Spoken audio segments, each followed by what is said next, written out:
I don't know, maybe is he adapting to a new role, or are there things that might lead him to put him like a little bit off his game? No, you know, when you look at him on the road trip and the production of that line, it wasn't where we needed it to be.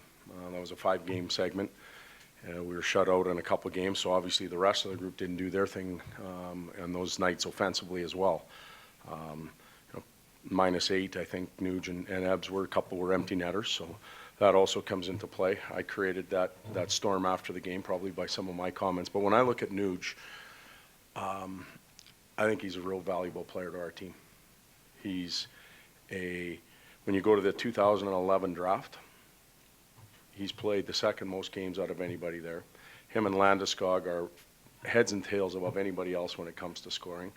And it's not Nuge's fault that he's 5'10". He can't change that. So he uses what he has night in and night out. He had a tough trip.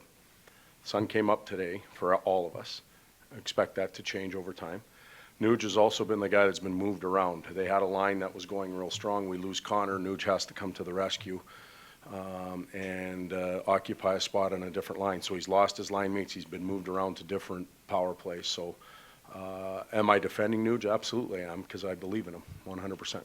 Is he comparable to, and I know every player is different, but is he comparable to anybody you've coached in the past, or career trajectory of anybody? Joe Pavelski. Because he's small, he's competitive, he understands the game.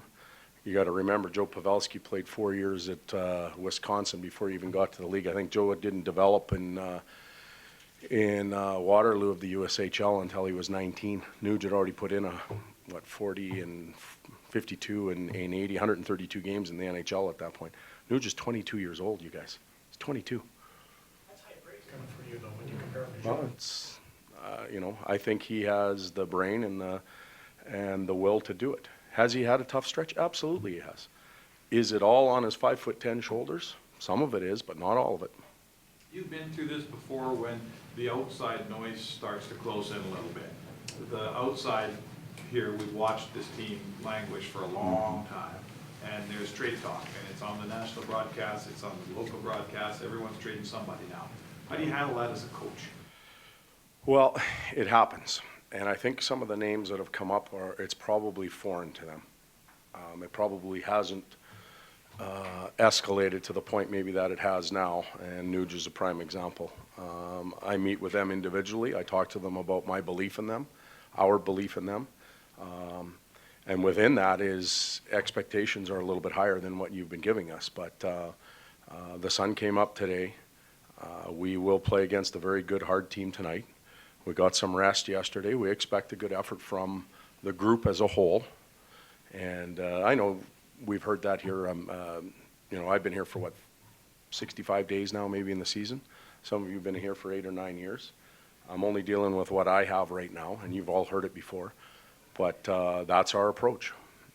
We have some people that are missing in the lineup tonight, which means others have to step up, and that's all we can do. Some guys, when they're struggling, you can tell them skate harder or try harder.